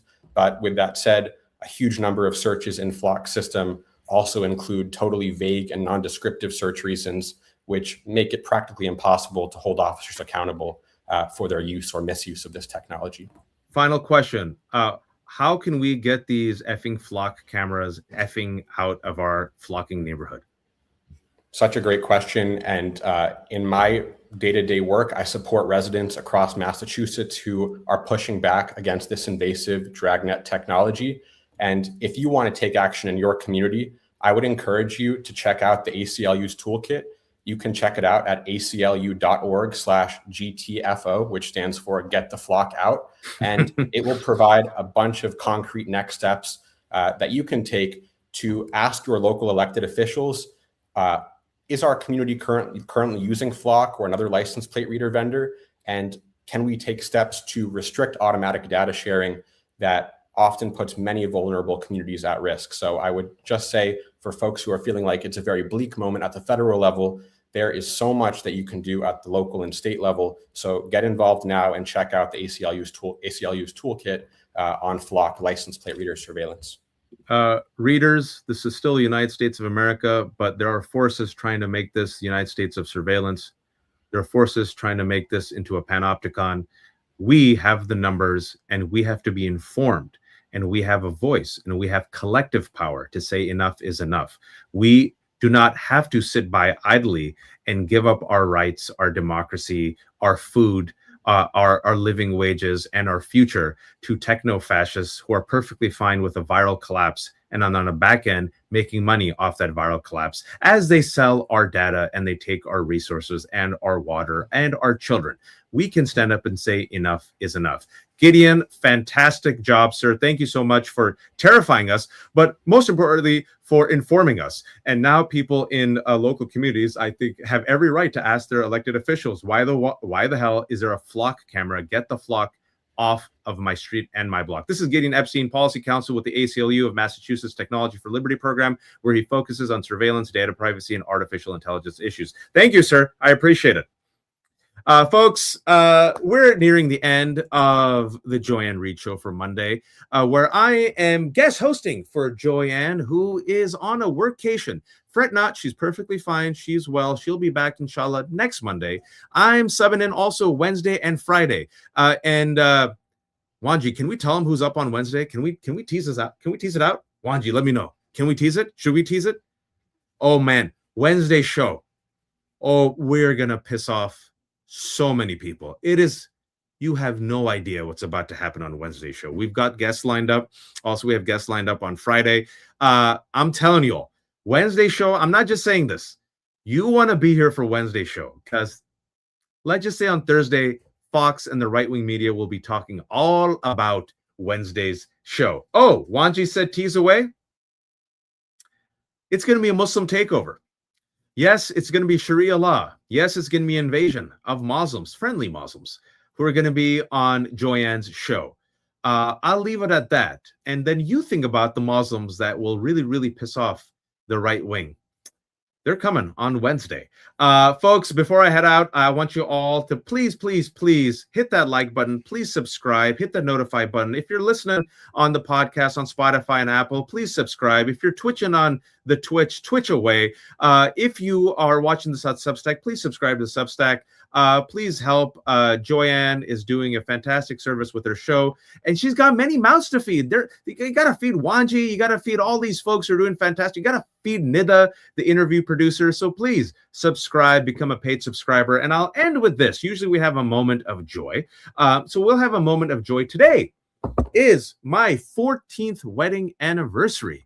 I'm such a good husband that I decided to do this instead of taking my wife out. But once you've been married for 14 years to this lovely woman, Dr. Sarah Qureshi, the photo on the left was like 2 weeks after, a week after we got married. Look at me. That's me. I had a jawline. I had cheekbones. I actually had hair. My wife looked at that and said, wow, you were handsome. I looked at that and I'm like, I was actually a good looking guy. I have aged horrifically. That is my wife 14 years ago. That's my wife last year. My wife has not aged at all. She still has abs. She's dropped 3 kids. She's a freak of nature. She's a fantastic doctor, family med doctor, a teacher. She helped refugees. She does squats for fun. And she married this guy. Show baby watch. This is me at 10 years old. Yep, healthy Wajahat. I was known as Wajahat with the big bones. I was the husky pants. Those are husky pants. That's me 10 years old. So if anyone is wearing husky pants, if anyone thinks that they cannot get the varsity cheerleader, show my wife.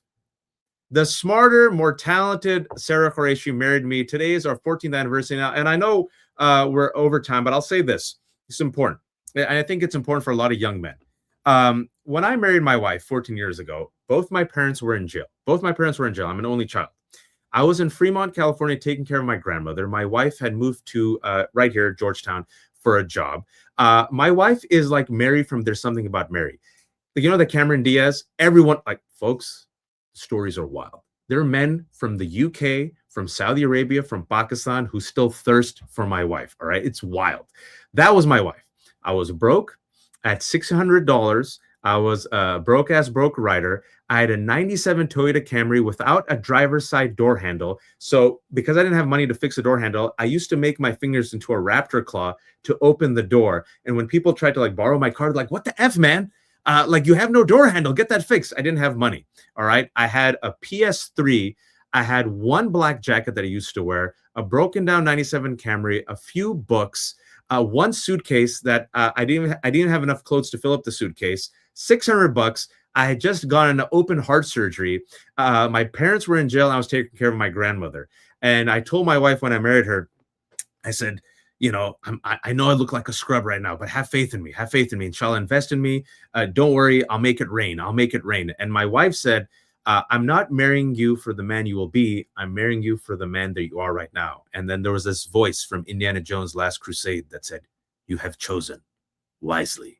So happy 14th anniversary to my beloved Sarah, who invested in me and believed in me when I had nothing except $600, a 97 broken Toyota Camry, and a lot of crazy dreams. Thank you all for watching Joy Reid Show. We will be back Wednesday with the Muslim takeover. It is gonna be chef's kiss. We're gonna piss off all the right people. Please like, please subscribe, and thank you for watching. And please, oh please, don't be a fascist. Good night. Getting back to the basics, grassroots level. Let me dig a little deeper with the shovel. Plenty can't tell the forest from the trees, and I'm hard to detect, like a black hole in the dark. Injustice anywhere, it's a threat to justice everywhere. Let me make this clear, I got a bone to pick, and I'll never fear the threat of poverty. They don't want to talk about it, they rather party, so I'm a real talk about it, for sure.